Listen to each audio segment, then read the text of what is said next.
And joining us today in our Book Talk segment, great to welcome one of the co-authors. A really interesting book, kind of combines business, marketing, media. It's called Converge, Transforming Business at the Intersection of Marketing and Technology. We're joined by the CTO today of Razorfish, one of the great digital media firms out there. Ray Velez joining us by telephone. And Ray, good to talk to you. How are you? I'm doing well. Thanks for having me today. Good to have a chance to chat with you for a couple of minutes. I had an opportunity to read through the book. I guess everybody now, whether in the business world or not, you know it's a whole new way of doing business, particularly when you're dealing with internet and digital media and all that. It isn't necessarily just the media industry. It's every business that has to deal with this now, right? Yeah, absolutely. You know, as we've reached the promise that everybody talked about before the dot-com burst, you're starting to see what those promises really mean. I know every company now, or at least they have to look at it, you know, having people that just handle their marketing and digital media. I guess in the past, and you talk about it in the book, they were kind of separated, and departments didn't always, communicate with each other clearly. And I guess that's kind of the premise of the book, right? You have to kind of combine all those forces and get everybody on the same page. Yeah, and that's absolutely critical. And it seems like the industry and large organizations are going to force that change either way.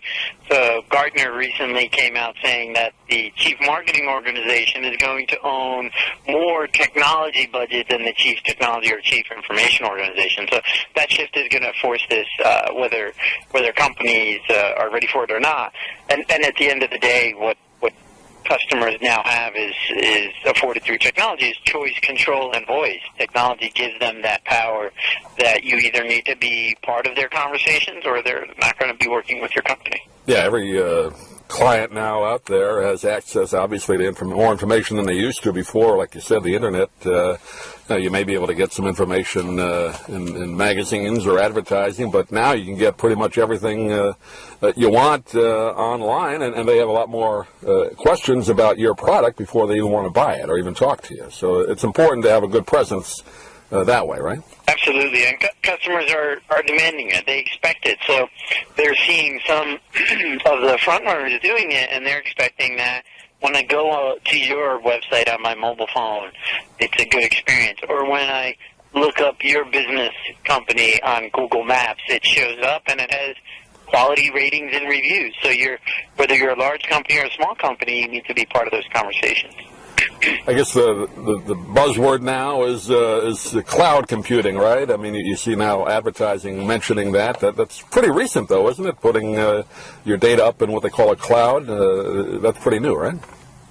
It's relatively new, but like a lot of the trends we talk about in the book, it's a piece of change like never before. So we continue to be surprised at how quickly ideas which we thought were silly just a couple of years ago, like 140-character message that Twitter is based on, now is as ubiquitous as can be and is everywhere you look. But back then we didn't know how quickly it would get adopted. And so cloud computing is a little bit like that, just amazing adoption in many cases, in many sectors of the cloud computing technology space, 100% adoption year over year. So it is enabling businesses and customers like never before.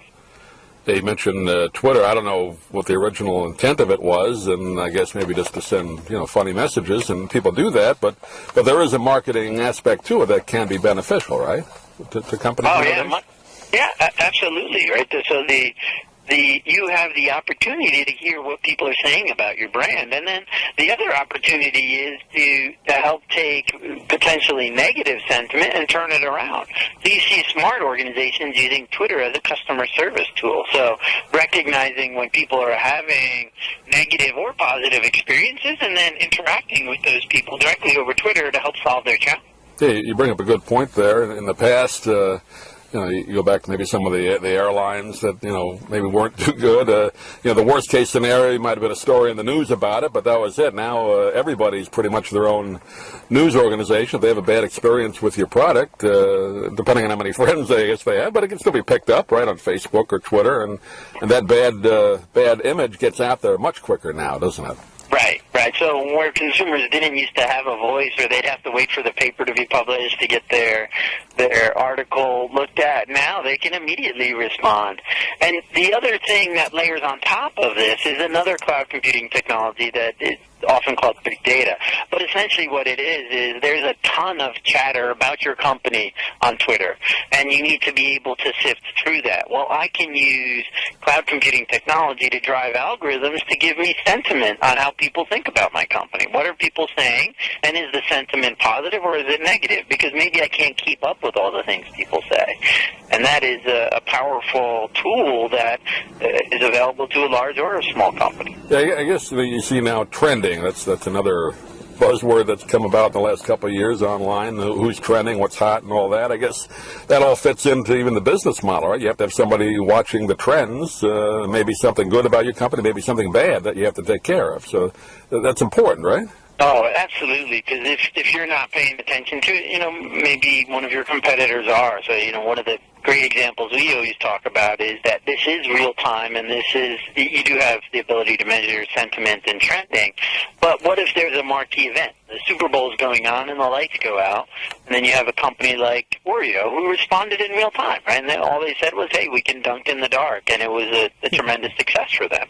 And so it's that ability to look at trends, to take advantage of real-time events, and then make sure that you're part of those conversations, because if you're not, then it's likely that your competitors are. Yeah, everybody's watching everybody, and it's instantaneous response nowadays. Ray, do you see more companies, I know that you deal with a lot of them, be more, I guess, accessible or agreeable to this? Obviously, you have a lot of mind-changing to do out there from older business models, but this really is the wave not only of the present, but it's going to even get faster, I would think, in the future.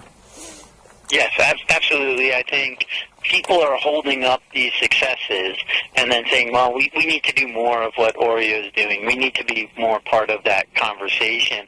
And the other thing that technology disruption enables us is we can measure it. And so we could say, well, like I said, there's an algorithm to tell me what the sentiment is on Twitter. Well, if the sentiment's negative, it means we're not putting enough into that channel. Let me put more into that channel and address that. And that's really the proving factor that in the traditional analog world, we didn't have the ability to measure and run algorithms and drive learnings and trends that we do in the digital world. And it's created a whole new industry, too, as far as specialists in the business world. Like your company is a good example of that. So people need, or you need people that know this kind of thing in every business. So I guess that's a good thing. I created a whole new job field. Yeah, absolutely. There's just going to be continued growth in the space as long as people continue to buy cell phones, right? So what we need to remember is that our cell phones are essentially supercomputers 5 or 10 years ago. And having been a computer programmer for a long time, I remember what I used to program on versus what I now have in my cell phone, and it's just mind-boggling. Yeah, phone used to be just make a call. Now that's the last thing you probably do on it. Right. And people carry these around with themselves, right? So that's the amazing part. So, and again, if you're a small business, people are going to check in at your company, and that's going to help drive more foot traffic to your store, right? And if you're a large business, you certainly have to be part of the sphere. Well, it's a really interesting book. I think a lot of people are going to get some good information out of it. You don't have to be a big business to have it. A lot of people are running their own businesses out of their homes, maybe 1 or 2 people. So that these tips or I guess information you give them that can be applied even to a 1 or 2 person business, right? Oh, yeah, absolutely. So we think the one principle that we learned, so we went through the book, we talked about these trends that are disrupting the way companies do business and marketing and advertising and basically the way companies interact with their customers. And there's a simple takeaway that applies to a large or a small business, which is you need to put your customer at the center of everything you're doing. So is this adding value to my customer? Am I listening to my customer? So if I'm a small business and people are complaining about the packaging you use on Yelp or Foursquare or Twitter, well, respond to that, right? You can learn things about your customers and then show that you're listening and responding, and that breeds loyalty, and we know loyal customers drive more revenue for a small or a large business. Oh, yeah. Well, I know we have limited time today, Ray. The name of the book is called Converge, and they give out a website. People get a hold of it if they like. Yeah, exactly. So www.convergebook.com, and you could pick up the book in any of the online retailers. Great. Ray Velez has been our guest, and a pleasure to talk to you. Hopefully we can do it again. Thanks for joining us today. Yes, thanks for having me.